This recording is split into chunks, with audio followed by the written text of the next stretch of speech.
Hello, everyone, and welcome back to another episode of True Crime with Kendall Rae. Thank you so much for joining me today. And if you're new to the show, then welcome. I'm so happy to have you here. And make sure to subscribe so you never miss an upload from me. And I also just wanted to say thank you to all of you who choose to join me for a bit of time every week. I know there is a lot of content these days on the internet to watch and listen to, and it's not lost on me how nice it is that you choose to, spend a little time with me. But anyway, you guys, today I have a really tough case, a very recent case. This just occurred in May of 2025, and we're going to be talking about Angelina Resendiz. Now, there's still a lot that we don't know when it comes to this case. There is a lot of information that's being withheld. We are dealing with the Navy, so there's a lot of discussion we have to have about that.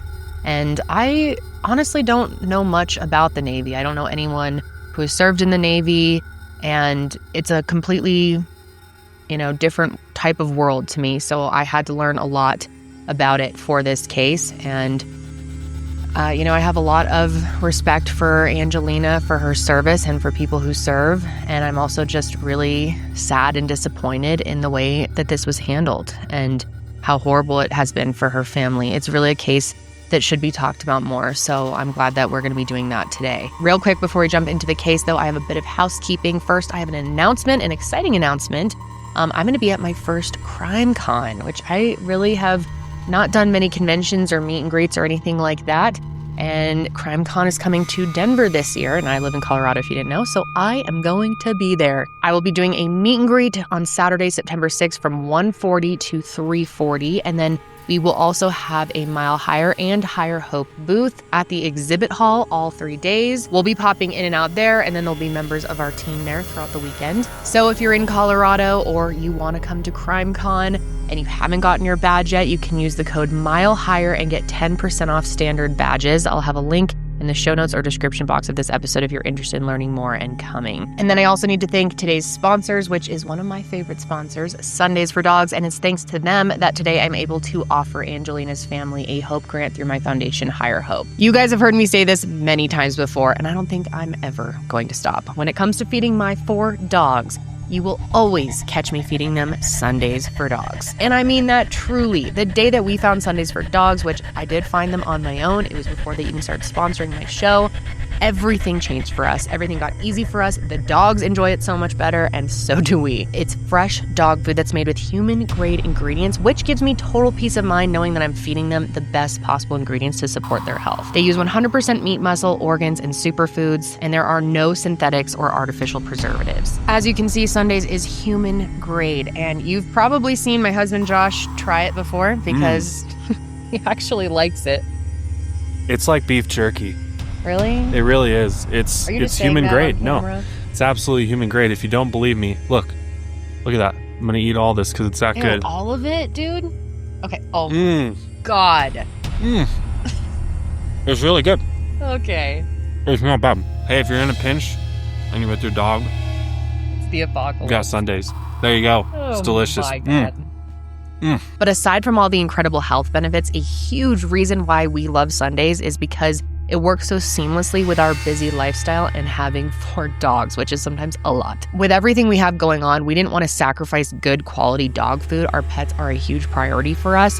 And with Sundays, I didn't have to. There's no frozen brick to thaw, no label decoding, and some dog food out there even requires cooking, but Sundays skips all of that because it's shelf stable, so you literally just scoop it straight from the bag and you don't have to deal with it taking up all that space in your fridge or freezer. From dog parent to dog parent, I truly recommend Sundays. I know you are going to love it and your dogs are going to love it, or your dog. So give them the chance to try Sundays and watch them fall in love. You can get 50% off your first order of Sundays. Guys, that is an amazing deal. Take advantage of that. You can get that at sundaysfordogs.com/TCKR or use my code TCKR at checkout. And again, that's for 50% off. But anyway, let's go ahead and get into Angelina's case. And as always, I want to start out by telling you what I know about her. So the very beautiful Angelina Petra Resendiz, or Angie, as she liked to be called, was born on October 31st, Halloween, 2003, to her mother, Esmeralda Castle, in Harlingen, Texas. And she had 1 brother, Juan, and 3 sisters, Jasmine, Sophia, and Aurora. And let me just say, from what I've read about her, anyone who had the privilege of knowing Angelina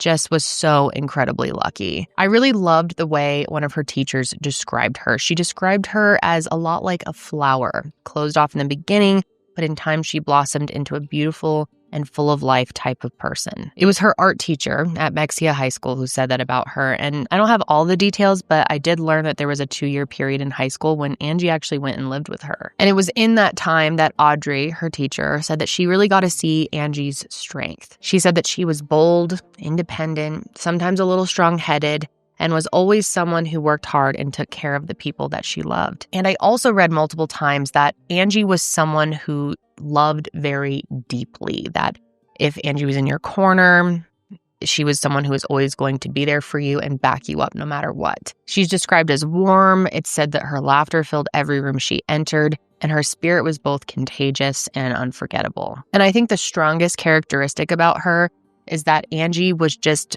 unwavering in her passion for helping other people. And I think that's ultimately why she decided to join the Navy. She was incredibly selfless, and she had some family members who served in the military as well. So when she graduated from high school in 2023, that's the path that she decided to take. And she ended up getting stationed at Naval Station Norfolk, which actually happens to be the largest naval base in the world. And like I said at the start of this episode, she was a culinary specialist. And she had told her mom that one day she wanted to be able to cook for whoever was president, as well as other world leaders. And if Angie was given the chance, her mom thinks that's absolutely something that she would have been able to achieve. And just from the little I know about her, I completely agree. Angie seemed to just work so hard in everything that she did. She was so passionate and driven. And it was to the point where her mom said that she was sometimes scared to even miss work. I mean, you can just tell by looking at her that she was proud of her service and that she loved what she did. I think it's written all over her face. And even with the Navy's flaws, which Angie was definitely aware of during her time, she did love what she was doing, which is why it was so shocking to everyone when on May 30th, 2025, she failed to report for duty. And right off the bat, I just want to explain that when it comes to the timeline of events here, there are some discrepancies because we have what the Navy says and then we have what her mom believes, which are different. And I guess just bear with me while I try to break down everything, and I'll do my best to explain it from both sides. And also, before we go any further, I think it's really important context for you to know that Angie was someone who always kept in contact with her family regularly, whether it was her siblings or her mom or even her aunt, you name it.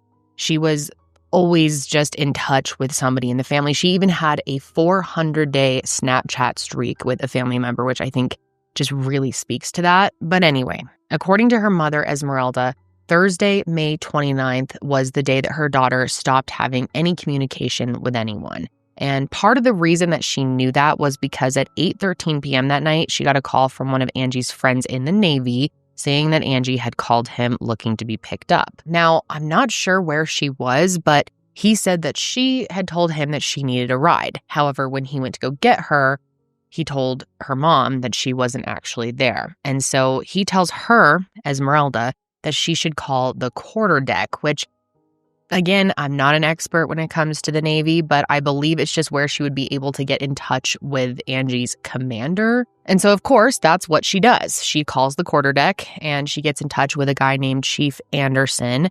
And she asks him what's going on with her daughter. And he basically tells her, oh, don't worry about it. We know where she is. She was just in another room. Anything you heard was overly dramatized. It's all good, more or less. So she says, all right, well, can you please have her call me? And Angie never calls. And she also doesn't answer her phone when her mom tries to call it directly.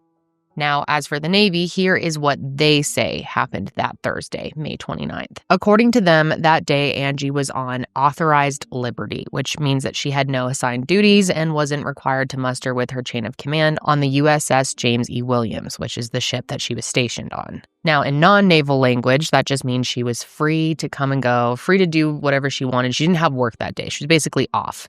And like her mom said, the Navy agrees that Angie had reached out to someone that morning asking for a ride, but when that person showed up, she wasn't there. And to my knowledge, this person was her petty officer. And ultimately, when they came to get her and she wasn't there, the Naval Station Norfolk Base Police ended up conducting a wellness check in her barracks. They say this happened at 5:45 a.m. on that Thursday, the 29th. But Angie wasn't there. they did end up finding her, or that's what they say, at 10 a.m. in the barracks of another sailor. And so, as we know, Esmeralda called the quarterdeck later that evening, and I believe this is what the chief was referencing when he said we found her in another room. The problem with that, though, is they saw her in this other person's room hours ago at that point. So, to my understanding, they led her mom to believe that she had just been recently seen. So then Friday the 30th rolls around, and now there is a serious problem because Angie is no longer on authorized leave, and she's supposed to report back to the ship at 7:30 a.m. on that Friday morning, and she fails to do so, which is very concerning and very out of character for her. Now, this is when the Navy says that they listed her on the ship's absentee report, but to my understanding, and this is important, and we will circle back to this later on, no formal investigation was kicked off at this point, at least not yet. They basically just listed her as AWOL, which just means absent without leave, and I guess they were just hoping that she showed up again on Monday. And her mom says that she actually called back that day, that Friday, and spoke to another chief, and he told her that her daughter didn't report to work. And then she learned something even more concerning, and it was that the sailor that she was reported to have been seen with also did not show up for work on that Friday. And as a reminder, Angie was seen with this sailor on the Thursday before, the day prior. But again, to my understanding, still nothing was done about this. And the Navy says that another wellness check was performed at 9:30 a.m. that day, both in Angie's barracks and this other sailor's, but neither were located. So you would hope that now with two missing sailors that someone is going to do something, right? Like clearly there is something very wrong here, but wrong. It wasn't until Angie's friends reported her missing to the Norfolk Police Department on Saturday the 31st that the Naval Criminal Investigative Service, or NCIS, was alerted. This was totally out of character for Angie, and anyone who knew her would tell you that not showing up for work and not responding to texts or calls was just a massive red flag. I mean, like I said earlier, Angie was literally scared to miss work. So to now have missed a full day of work without any explanation, it just doesn't add up. But even with NCIS knowing that she was missing on the 31st, a critically missing adult alert wasn't issued until June 3rd, days later. And what's worse is that the person who she was seen with on Thursday, the one who also didn't show up on Friday either, well, he did show up for work on Monday. Yet Tuesday is when they start ringing the alarm bells. And when NCIS did issue that alert, they said that they believed that she could be in danger. So if that's the case, then what's up with this delay? The urgency did not seem to be there for the Navy based off what we know, but obviously it was there immediately for her mom. She flew out to Virginia that Thursday and was determined to do anything that she could to help look for her daughter. And to add to the panic and confusion that she was experiencing, Esmeralda said that nobody would tell her anything when she arrived. The only thing that they would tell her is that they were investigating her daughter's disappearance. That was it. Imagine having only that as your information when your child is missing. And I can't say I really know that much about their investigative efforts because they really haven't shared barely anything, which is incredibly frustrating. But what I do know is that according to the Navy, they were, quote, working closely with law enforcement to locate her. And that's basically all they said. They said they spoke with Esmeralda on June 2nd about the status of everything. But from what I've gauged, they were incredibly tight-lipped about everything else. And then the days started to just go by with no answers. And obviously, the more times going by with nothing, the concerns for her daughter's safety are just growing. So most of what we do know about Angie's disappearance, and really this whole case in general, comes from her mother. And she said that at this point in time, she hadn't spent any money, she wasn't making any calls, and that she didn't drive, nor did she have a vehicle to drive. So how far could she have even gotten? Plus, when she was in Virginia, she went to her daughter's barracks, and Esmeralda said that she saw that there were personal items like food and a yoga mat just sitting out. So to her, looking at her daughter's room, it looked like she was very much planning to come back. Now listen, I will tell you that she did struggle with some mental health related issues in the past, clearly completely unrelated to what's going on here, and that will make even more sense as we go through. And who hasn't had mental health related issues at some point in their lives, right? Like extremely common. I just wanted to get that out of the way because I know people will comment about that. But in any case, this whole situation is not making sense. There's no way that Angie would just get up and walk away from her life without telling a soul. And even though what I'm about to tell you proves that that wasn't the case, I'm very sad to have to tell you this.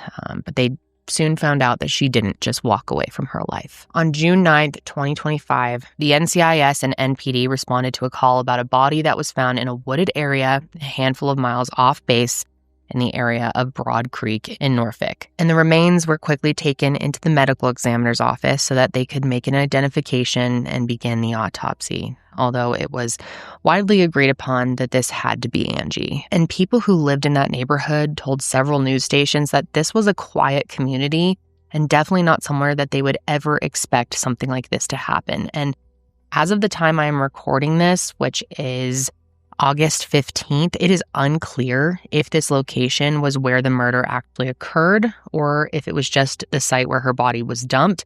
I have my guesses, but I don't want to speculate at this point in time.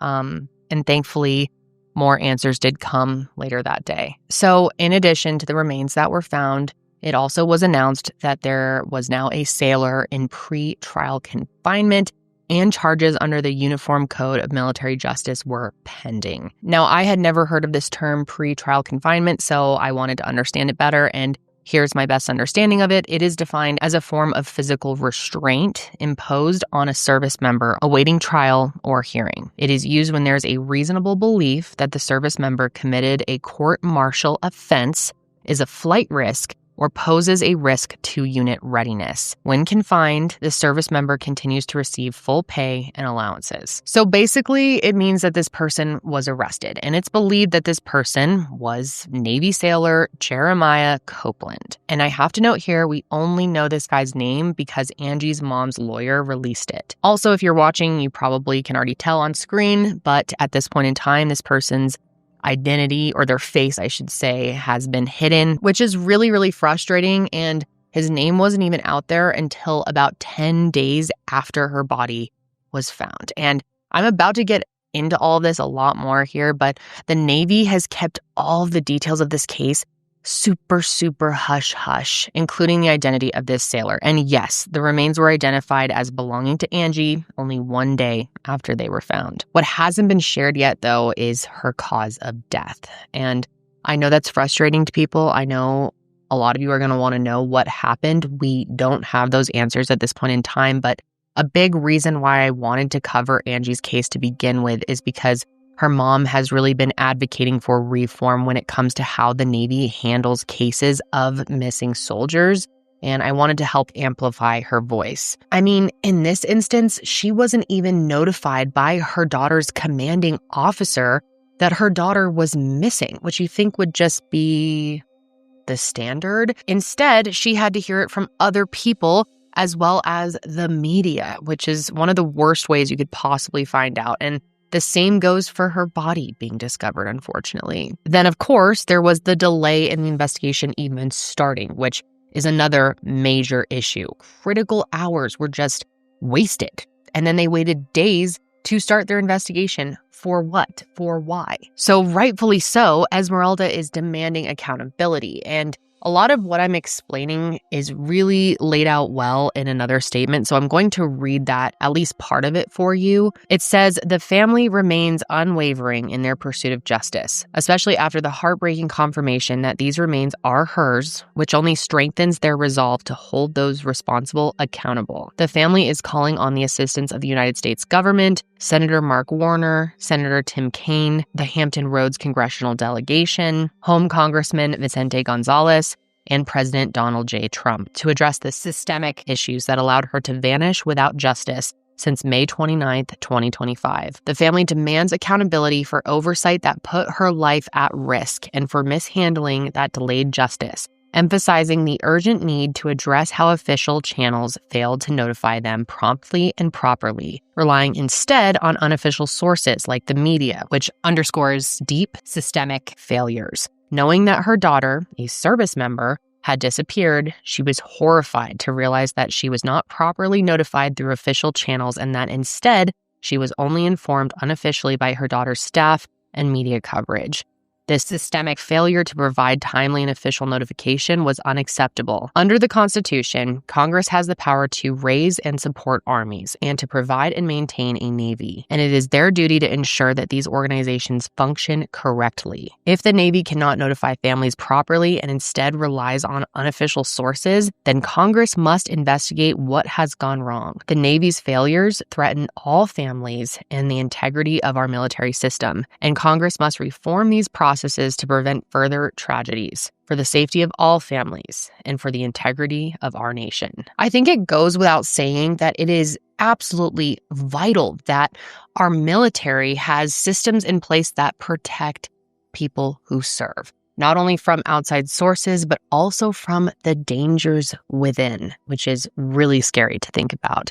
And the violence in the military, specifically against women, is just shocking and inexcusable. The fact that people like Angie have chosen to serve their country and their families have chosen to let their child serve their country, but at the same time, they can't be promised safety, at least from within, and then swift justice if something goes wrong, there needs to be a serious change here, which is exactly what her mom is both trying to point out and advocate for. And she's doing that by calling on state and federal officials. And she's hoping that these failures can maybe be rectified so that this doesn't happen to anyone else or anyone else's families. And I don't get to say this often. I'm really happy I get to say this, but some of her call-outs have actually been heard and responded to by some senators. Senators Mark Warner and Tim Kaine have both spoken up about the tragic loss of Angie's life and have said that they are seeking answers. Virginia Senator Mark Warner specifically said,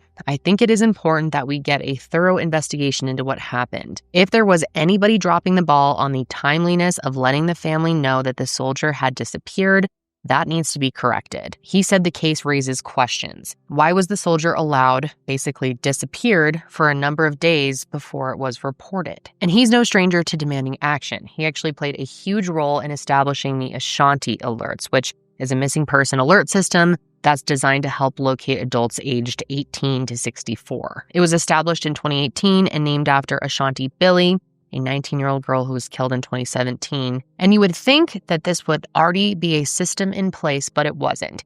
It's basically like an Amber Alert or a Silver Alert, but it's meant for adults who don't fall into either of those categories, which is a giant range of population. And supposedly, this alert was sent out in Angie's case, but not in a timely manner. And that is something that Senator Warner wants more answers on. And he believes an investigation into how her case was handled is needed. And I could not agree more. And he's not the only one in support of those efforts. But before I get into that, I want to explain a little bit more about next steps when it comes to this other sailor. So currently, Jeremiah is being held at the Naval Consolidated Brig in Chesapeake, which is a military correctional facility. And within 7 days of his arrest, they held an initial review officers' hearing to determine whether they would continue to hold him there or if they would release him pending charges. And it's similar to a bond hearing, except this isn't being handled in civilian court, so there's no bond. They basically decide if there's evidence to suggest that this person likely did it, and if so,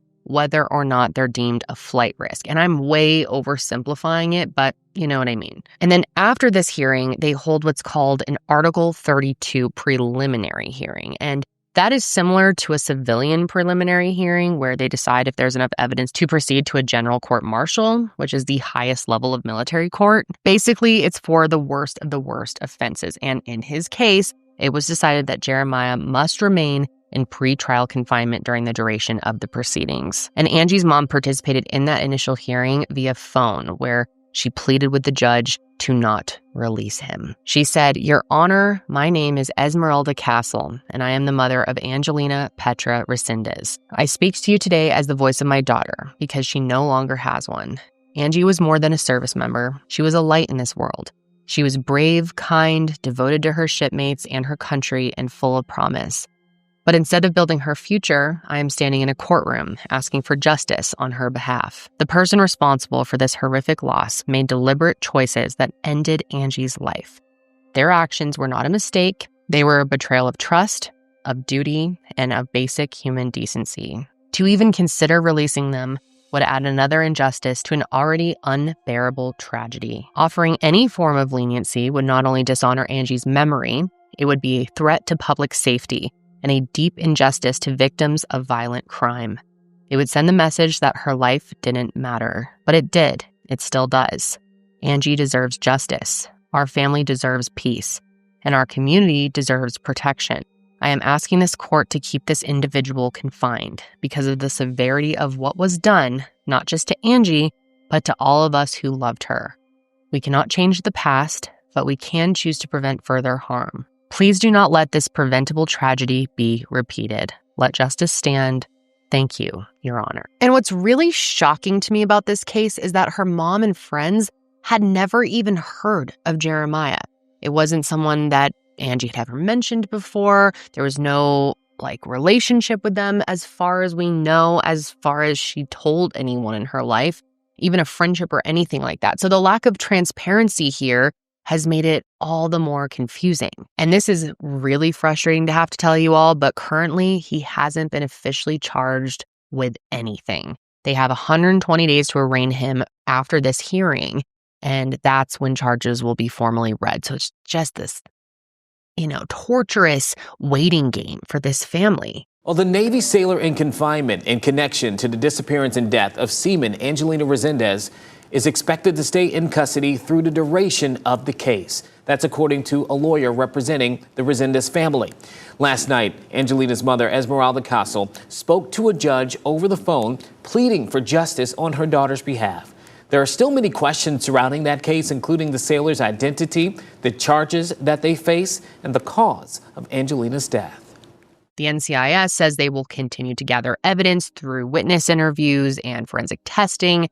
And at this point, I guess we just have to hope that justice is on the horizon. And obviously, for her loved ones, justice doesn't only mean putting this monster away, but it also means ensuring that the Navy changes the way they handle these cases. And to help with this mission, Esmeralda has started working closely with the League of United Latin American Citizens, or LULAC. They are the largest and oldest Hispanic and Latin American civil rights organization in the United States. Now, if you are at all familiar with the Vanessa Guillen case, which I covered a couple years ago, God, time is just flying by, but I covered that case very thoroughly, and that one will always stay with me. It was so disturbing and insanely eye-opening to how many failures we have in our military, how many systems and protocols are not working. And LULAC ended up playing a key role in that case when it came to advocating for justice, supporting the Guillen family, and pushing for national reform. And when it comes to Angie's case and Vanessa's case, many people have drawn similarities between them. Of course, both of them involve the murder of a young Hispanic woman in a military setting, and in Angie's case, we have not been told yet if she was sexually assaulted. But for anyone who knows Vanessa's case, you'll remember that that was a very big element. But anyway, the same organization is standing behind Angie's mom, and I'm very happy to see that because I think that is going to be the best people to have in her corner, and they're hoping to really make similar strides for Angie and for others in Angie's position in the future. And just like her mom, they are calling for a transparent investigation into Angie's death. And they agree that the case was mishandled due to system failures. Despite colleagues and Angie's family raising concerns about her whereabouts as early as May 29th, they only labeled her as AWOL when she should have been reported missing. And of course, in those 6 days that it took to issue a missing persons alert, critical time was lost. Of course, it's hard to say without knowing all the details, but it's possible that she may have even been found alive if they treated this with the urgency that it deserved. They are also arguing that her mother had to take the lead in the initial search and had little support from the Navy or NCIS, which was a huge failure on their part. And they actually wrote out a list of what they demand happens moving forward, which was sent to the Secretary of the Navy, John Phelan, as well as leadership at the Department of Defense and Senate Armed Services Committee. So number one, like I said, they want a thorough and transparent investigation, including public timeline and accountability for every step of the Navy and NCIS's response. 2, they want accountability for any supervisors or command personnel who failed to take appropriate action. 3, they are looking for an explanation as for why she was initially declared AWOL rather than listed missing. which they say delayed the investigation. And 4, they want NCIS to confirm any NDAs that service members were asked to sign relating to this case. And yes, it turns out sailors were asked to sign NDAs. Next, they want a formal review of Naval Station Norfolk sexual assault and harassment procedures, especially as they related to women of color, which I couldn't agree with more. And 6 on their list is that there is a public apology and acknowledgement of the mishandling and miscommunication with Angie's family. For number 7, they demand a full enforcement of the I Am Vanessa Guillen Act, with its protections actively applied to this and other similar cases. And for their 8th demand, they want collaboration on a civilian family guide to support loved ones navigating institutional barriers after military tragedies. And lastly, they want continued transparency and access to documents under the Freedom of Information Act for Angie's family. Now, these were all outlined in a press conference that was held on June 25th, where members of LULAC shared their frustrations and demand for change. And in that same press conference, we actually did get to hear from Angie's mom, which obviously I think it's much better that you hear it straight from her. So I'm going to play a clip of that for you now. Yeah, I am the mother of Angelina Resendiz. I am very grateful and thankful to be able to have support of people that care, who care about Angie, who care about people in need, who care about the voices that are being silenced. What happened is a tragedy. My daughter her life was taken by a sailor, someone that she knew, someone that worked with her. And all the things leading up to her missing for 12 days was a tragedy. The not reporting her as soon as it was reported to the command that Angie was missing, it wasn't reported. It wasn't reported the second day. It wasn't reported the third day. By Tuesday, once there was an official notice, it was already 6 days. By the 9th, the Navy, was not physically looking for her. It wasn't their responsibility to go out there and physically look for her. She was found by children in a wooded area, and then sent home to me the way she was found, with no respect, no dignity, no honor. Why this happened, I don't know why it happened. Only that there is a system in place and it does not work. And I don't know if it's ever worked. And I don't know if anyone would acknowledge that there is a problem and accept responsibility for it to make a change. Trying to honor her as best as we can and bring awareness that this happens. This is continue to happen. There is a pattern, and you cannot deny it. You cannot look away. It is in our face, and it will continue to happen if nothing changes. Congress is responsible for our military. It is their responsibility to create them, to maintain them, to fund them, and to regulate them. This is a failure on the military because they're failing to follow enacted statutes or codes of conduct that they're supposed to be trained on. It's our leaders should take action. They can stop this. They can change it. They can enact laws. They can make a way for families to have justice and this not ever happen again. God, it is really, really, really hard to watch that clip, to look into her eyes. You can just see the pain. It's almost as if part of her soul has left her when her daughter did. And I cannot imagine being in her shoes and then having to tackle something as big as Navy reform and trying to point out all of these problems and make changes on top of getting justice for your child. I mean, that's just a fight that no mother should have to fight. And she is so very strong. And also, I don't know if you heard her say this, but she did mention that her daughter's body was found by children. And I don't have any more information beyond that. That is horrific. And I can't imagine what that was like for those children. It's just such a horrible, horrible scenario. And she is right. It is up to Congress to help remedy a very broken system that none of us deserve. And like I said earlier, she does have support from senators like Mark Warner, and Tim Kaine. Senator Kaine said, quote, "She has a real right to be deeply concerned about this, and I am committed to her, as a member of the Armed Services Committee, that I'm going to be reaching out to the Navy to get some answers to some of the important questions she asked." And Senator Warner feels similarly, that this family deserves answers, and said that he was in touch with the Navy about this investigation and he will, quote, "be pressing for more information." And I really hope that they stand behind their statements and really see this through until the end. And there has been somewhat of a response from the Navy, and that came in early July. They released a 2-page memo that answered some of the questions, specifically as it related to the timeline of events. I've already sprinkled some of their timeline in the beginning of this episode so you guys would get an idea of what they said happened. But yeah, this memo was their official response. And to summarize it, they explained how Angie was classified as UA, or unauthorized absence, on Friday, May 30th, after she failed to report for duty. The report said her barracks were searched during a wellness check on the 29th, after her petty officer reported that he couldn't locate her after she contacted him.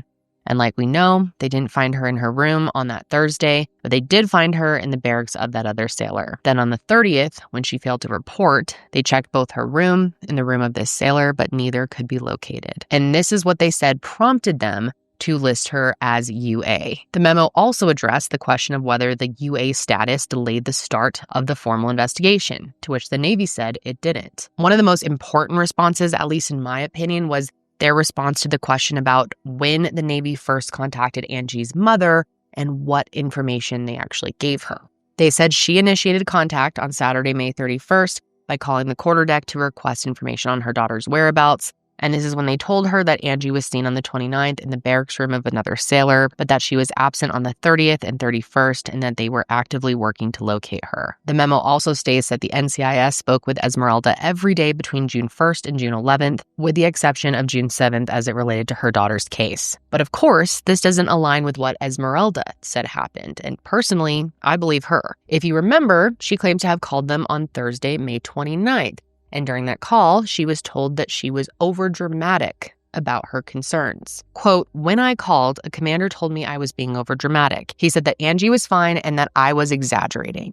I called the quarterdeck. Her friend called me on Thursday night, from 8:13 p.m. on a Thursday, telling me that Angie called him asking for a pickup. He shows up, Angie's not there.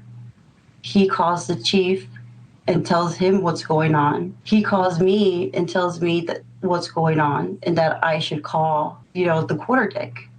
And so I do, and I call and I speak to a Chief Anderson, and I ask him, "Hey, what's going on with my daughter, Angelina Resendiz?" He already knew who I was talking about. He told me that we found her. She was just in another room. It was a little, the report was a little more dramatic, than necessary. She's, and so I asked him to have her call me. We started calling her. She didn't answer. Friday, she was supposed to report to work. And when she didn't, and I called again. I talked to a chief, another chief, put their main chief, Parker, on the phone, and he told me she did not report to work. And she actually thinks that her daughter wasn't even seen on that Thursday because they couldn't even tell her so much as what she was wearing. Their whole timeline is only based on their word. And as most of us know, some people I think will probably deny this, but there is just a long-standing documented history of the military protecting their own. And I mentioned it earlier, but Jeremiah did show up for work that following Monday. And according to Esmeralda, when they asked him if he had seen Angie, he said no. And at first, they just took his word for it, which is not acceptable. And either is the way that they treated her mother. They can say they followed protocol all they want, which your protocol sucks if that's the case. But the truth is, there was just a major lack of empathy and human decency along the way, which we should expect better from our military. And let's call a spade here, right? The broader military culture is one that does not treat every service member equally. We see it time and time again, and a lot of the time, they end up in true crime cases. And this is very similar to what we heard Vanessa's family echoing, that she had told them similar things leading up to her murder. Angie had told her mom that sexist and racist comments were a reality for her, but she didn't want to report it because she didn't want to deal with the repercussions. She didn't want to cause any problems, make things harder for herself. And that's just not unique to her situation. That is an experience that so many people serving in our military have. Sexism, racism, and homophobia are just some of the issues that absolutely plague our military. And the fact that people who are choosing to serve their country have to deal with that type of shit, and then on top of that, we can't guarantee their personal safety. I mean, outside of combat situations, obviously, but from internal situations, it's just unacceptable. It makes no sense. How can we actually allow that to be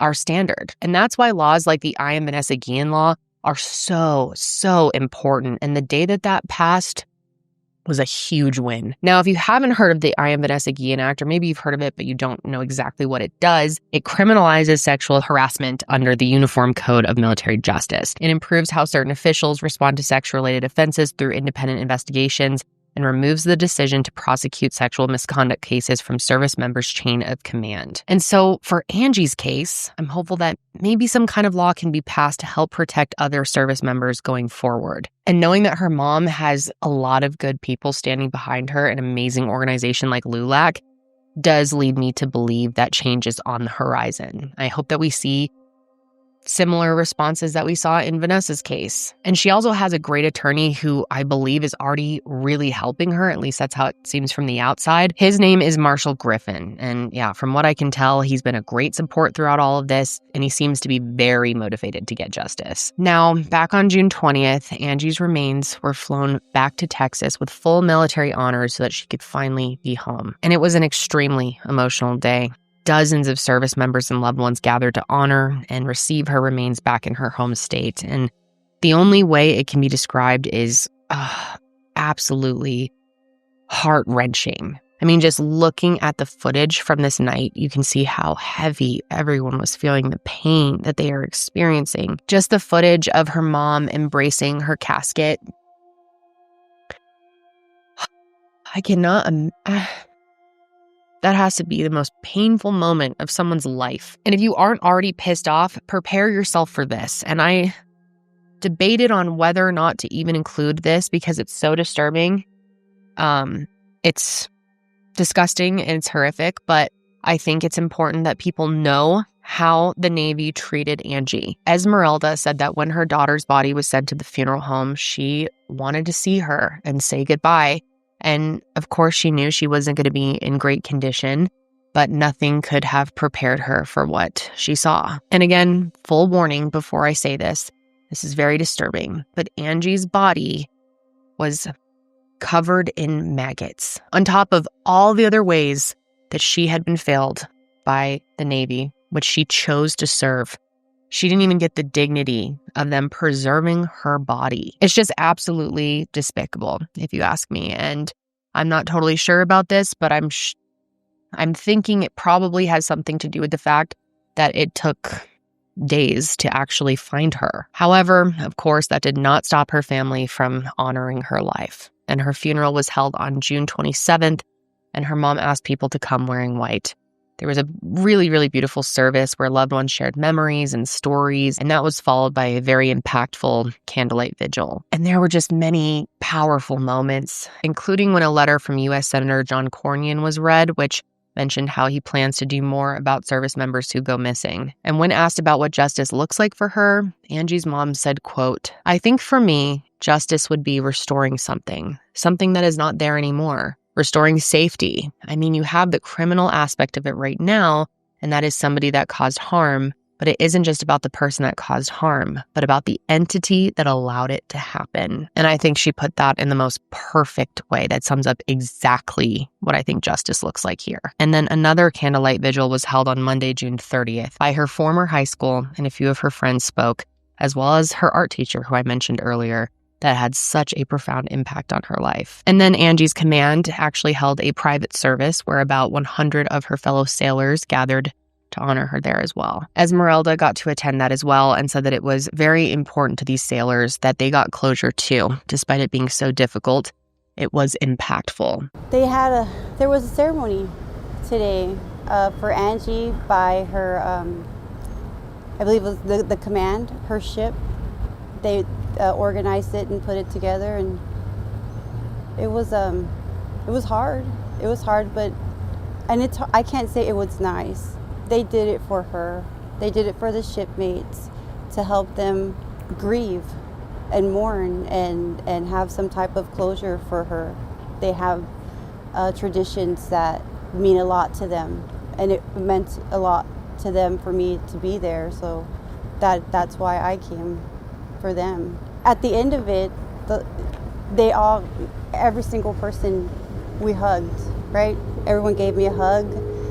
Everyone gave me condolences. Some of them cried in my arms, and we just held each other. And so that part was the shift of the ceremony. Of all the ceremony, it was hugging all her friends that knew her and who she had an impact on, and then seeing that in them and feeling that and knowing that she's, has a space within them. Like, I can see it in them. And so that was energizing and healing. Like, the pain melted away for a little bit.